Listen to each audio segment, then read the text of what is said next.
Assalamualaikum warahmatullahi wabarakatuh. Innal hamdalillah nahmaduhu wa nasta'inuhu wa nastaghfiruh wa na'udzu billahi min shururi anfusina wa min sayyiati a'malina. Asyhadu an la ilaha illallah wahdahu la syarika lah wa asyhadu anna Muhammadan abduhu wa rasuluh. Amma ba'd. Rabbi shrah li sadri wa yassir li amri wahlul 'uqdatam min lisani yafqahu qawli. A'udzu bi kalimatillahi tammah min kulli syaitanin wa hammah wa min kulli 'ainin lammah. Alhamdulillah, Bapak dan Ibu sekalian yang dirahmati Allah, bersyukur kita kepada Allah Subhanahu wa taala atas berkat rahmat Allah kita bisa hadir dalam majelis ini, majelis zikir, majelis ilmu, sehingga kita bisa bersama-sama berikhtiar masuk surganya Allah Subhanahu wa taala. Amin ya rabbal alamin. Alhamdulillah, pada kesempatan ini sebelum berangkat tadi kita disambut oleh hujan ya. Hujan ya, kita berdoa dengan turunnya hujan apa? Allahumma shayyiban nafi'an. Alhamdulillah ada Ustaz Nasifin ini, Masya Allah ya. Saya lanjut saja. Bapak Ibu sekalian yang dirahmati Allah, pada kesempatan ini Masya Allah kita bahas tentang bersyukur ketika mendapat nikmat. Bersyukur ketika mendapat nikmat. Pembahasan ini kita kutip dari surat Ad-Duha. Sampun apal sedaya nggih surat Ad-Duha nggih? Nggih. A'udzu billahi minasy syaithanir rajim. Bismillahirrahmanirrahim. Monggo sareng-sareng. Wadduha wal-laili idza saja ma wadda'aka rabbuka wa ma qala walal akhiratu khairul laka minal ula wala sawfa yu'tika rabbuka fatarda alam yajidka yatiman fa'awa wa wajadaka dhallan fahada wa wajadaka 'ailan fa'aghna fa ammal yatima fala taqhar wa ammas sa'ila fala tanhar wa amma bi ni'mati rabbika fahaddits. Demi waktu duha, ketika matahari naik sepenggal saat ujung tombak ya. Dan demi malam apabila telah sunyi, Tuhanmu tidak meninggalkan engkau Muhammad dan tidak pula membencimu. Dan sungguh yang kemudian itu lebih baik bagimu dari yang permulaan. Dan sungguh kelak Tuhanmu pasti memberikan karunia-Nya kepadamu sehingga engkau menjadi puas. Bukankah Dia mendapatimu sebagai seorang yatim, lalu Dia melindungimu, dan Dia mendapatimu sebagai seorang yang bingung, lalu Dia memberikan petunjuk, dan Dia mendapatimu sebagai seorang yang kekurangan, lalu Dia memberikan kecukupan. Maka terhadap anak yatim janganlah engkau berlaku sewenang-wenang, dan terhadap orang yang meminta-minta janganlah engkau menghardiknya, dan terhadap nikmat Tuhanmu hendaklah engkau nyatakan dengan bersyukur. Surat Ad-Duha niki termasuk surat Makkiyah, diturunkan sebelum Rasulullah sallallahu alaihi wasallam hijrah ke Madinah. Niki terdapat 11 ayat dan terletak pada urutan ke-93 dalam mushaf Al-Quran setelah surat Al-Lail. Surat ini menjelaskan keadaan dan keutamaan pemimpin orang-orang yang bertakwa, yaitu Rasulullah sallallahu alaihi wasallam. Jundub bin Sufyan radhiyallahu anhu meriwayatkan dalam hadisnya yang artinya Rasulullah sallallahu alaihi wasallam sakit sehingga tidak dapat qiyamul lail beliau itu selama 2 atau 3 malam. Maka seorang perempuan Ummu Jamil itu istri Abu Lahab. Walaupun istri seorang katakanlah yang dilaknat oleh Allah, tetapi namanya Jamil, Ummu Jamil. Jamil kan indah, bagus ya. Datang menemui beliau lantas berkata, rotok menyek nih, wahai Muhammad, aku berharap setanmu telah meninggalkanmu hingga aku tidak mengetahuinya di dekatmu selama 2 atau 3 malam. Maka Allah subhanahu wa ta'ala dengan perkataan ini turunlah, Allah menurunkan surat Ad-Duha. Jadi ini riwayat Bukhari dan Muslim dalam hadis tadi. Jadi kita dapat mengambil pelajaran dalam surat Ad-Duha ini. Yang pertama, bahwa kehidupan itu tidak selalu terang. Gini betul? Kehidupan tidak selalu terang benderang ya, dan indah ya, seperti waktu duha. Namun akan terjadi kegelapan sebagaimana malam yang kelam. Karena itu dikatakan jangan terlena saat senang ya, dan segalanya terlihat indah menyenangkan. Sebab nopo? Sebab suatu waktu akan hadir terpaan musibah yang menjadikan hidup terasa kelam. Jadi niki ketika kita dianjurkan memanfaatkan waktu ketika senang, ketika tenang, ketika lenggang. Dengan nopo? Dengan beribadah kepada Allah, dengan memaksimalkan amal ibadah kepada Allah. Ibadah dalam banyak hal. Karena suatu saat ya pasti mau tidak mau kita akan kembali kepada Allah. Ketika seseorang kembali kepada Allah, kondisinya macam-macam. Wonten sing lenggah langsung pecah, nggih wonten nggih. Wonten sing tilem kebablas, wonten kata nggih ngoten. Wonten diumbah riyen kali Allah diberikan sakit bertahun-tahun, ada yang berhari-hari. Mesti wonten. Oleh karena itu dipersiapkan bagi kita untuk menghadapi segala situasi dan kondisi seperti itu. Disiapkan anak cucu kita, anak-anak kita, merawat kita kelak ketika kita mungkin sakit ya, dipersiapkan anak kita ketika meninggal kita, dianjurkan untuk tidak berteriak-teriak dan mengikhlaskan kepergian kita. Menangis tidak apa-apa, yang tidak boleh itu meratap dengan cara apa? Tidak terima kepada keputusan Allah. Menganggap Allah niki membuat keburukan baginya, itu tidak boleh. Kalau nangis wajar. Rasulullah pun juga pernah nangis ketika ditinggalkan orang yang disayang oleh beliau. Kemudian pelajaran yang kedua dari surat Ad-Duha tadi, ketika mendapatkan terpaan musibah atau hal-hal yang berpotensi menjadikan hidup terasa kelam, hendaknya selalu yakin bahwa waktu duha akan muncul. Jadi uri ketoke peteng, yakin bahwasanya ada terang benderang. Ya, semakin gelap malam niku pertanda waktu duha semakin dekat. Nggih. Mantun maghrib kan tasik wonten kadang ketinggal nggih. Merah-merah merah. Makanya tambah lama tambah peteng napa mboten? Tambah gelap. Yakin nek mantun gelap nanti akan terang. Yaitu waktu napa? Waktu subuh, waktu duha terang benderang ya. Maka dikatakan janganlah putus asa dan jangan berprasangka buruk kepada Allah. Sebab Allah Subhanahu wa taala akan mencintai hambanya, akan menjaga hambanya.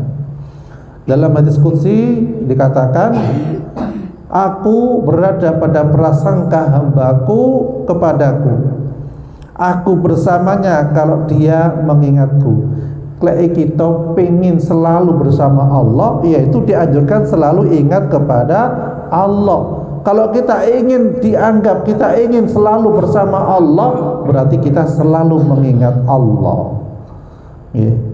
Apabila dia mengingatku dalam kesendiriannya dewean, Ketika kita ingat pada Allah sendirian, maka aku mengingatnya dalam kesendirianku, itu kata Allah.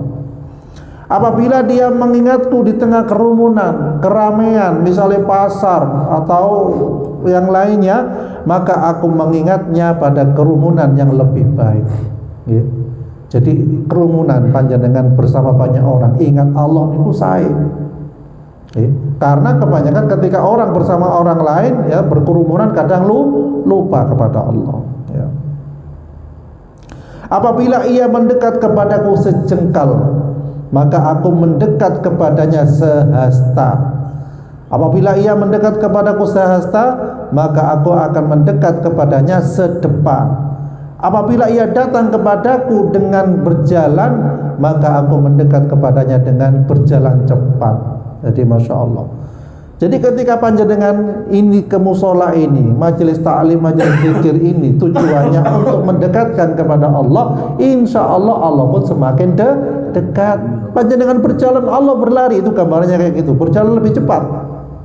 Ya, jadi insya Allah sehat. Apa balik jauh jalan kaki, Masya Allah, ya, tambah sehatnya. Satu दिन lumayan jauh gitu. Ibu-ibu kayak lumayan jauh, ya. Jadi apabila diukur dengan kehidupan dunia semata, maka masa lalu, ya, Rasulullah SAW yang dikisahkan dalam surat ini terlihat kelam, ya. Tapi nama surat ini adalah surat Ad-Duha yang mengisyaratkan harapan dan keindahan. Ya, kelamnya kehidupan duniawi itu biasanya terpusat pada 3 hal, yaitu yang pertama apa? Yang pertama, ditinggalkan orang-orang terdekat dan tersayang. Apalagi ditinggalkan dalam keadaan belum mempunyai kemandirian. Ya, tafsir Jalalain menyatakan bahwa yatim adalah kehilangan ayah sebelum terlahir ke dunia atau setelahnya dan belum mencapai akil baligh. Jadi yang dinamakan yatim niku sadèrèngé balik, nggih. Maka lek pun balik niku sanes yatim, nggih. Tadi seperti itu. Ustaz Nurdin wis balik, yatim enggak sanes gitu. Kemudian yang kedua adalah tidak mempunyai pengetahuan dan petunjuk jalan yang mengarahkan pada kebahagiaan, ya. Dan dia mendapatimu sebagai seorang yang bingung dalam surat tadi, lalu dia memberikan petunjuk, ya. Jadi maknanya menurut At-Tabari bahwa Tuhanmu mendapatimu, dirimu tidak seperti hari ini, di mana kamu telah mendapatkan bimbingan wahyu. Jadi Rasulullah cobaannya banyak. Saat derenge lahir pun ya yatim, ya. Pun lahir ikut sinten paman-pamanipun. Si kecil pun berjuang bekerja, ya. Jadi anak-anak yang lain mungkin main-main, beliau malah bekerja. Jadi Masya Allah, ya. Kemudian selanjutnya yang ketiga, terjauhkan dari kekayaan dan sarana kehidupan miskin. Jadi Rasulullah SAW pernah mengalami itu semua, namun beliau dipersiapkan oleh Allah Subhanahu wa Ta'ala untuk menjadi pemimpin dan pemandu seluruh umat. Karena itu, ya, optimisme itu menyertai beliau. Bayangkan beliau niku sejak kecil niku sampun menggembala apa? Domba. Nggih. Panjenengan mungkin pernah ngarit nggih. Wonten sih Ibu, pernah ngarit Bu? Nate, Pak. Masya Allah. Angon wedhus iki nate, Pak.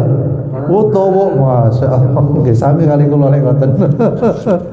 Angon wedhus kadang lek pas udan-udan ngeret wedhuse mamade siji, Masya Allah. Jadi ternyata niku menempah apa kekuatan fisik dan mental angon wedhus niku. Nggih, pelihara domba. Ya saja.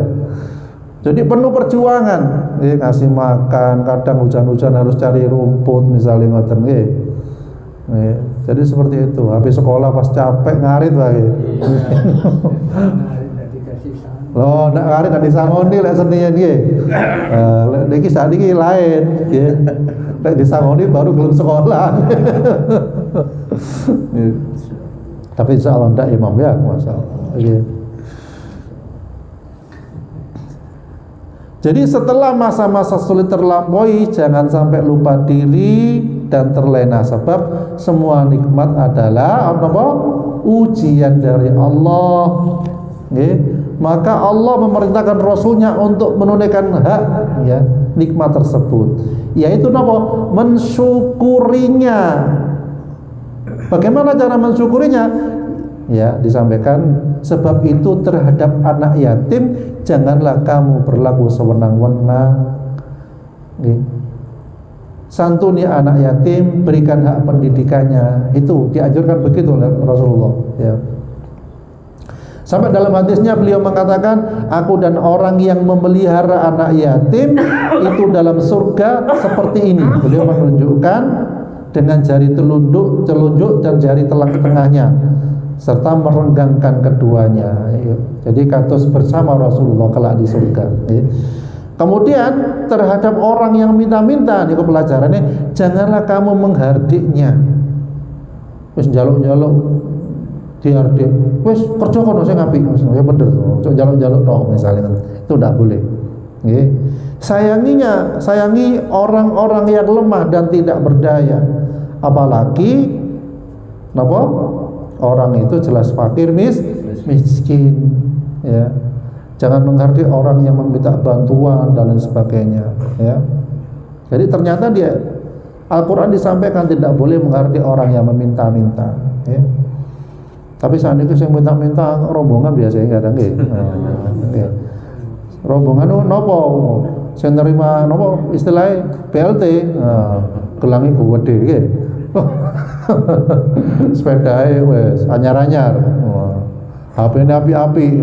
Itu harus hati-hati niku. Itu sanes menghardik, diingatkan ada hak yang lain, orang lain yang belum kebagian. Khawatir dipertanyakan di akhirat, cek mampu malah ngemis-ngemis. Nah, ini harus diperhatikan.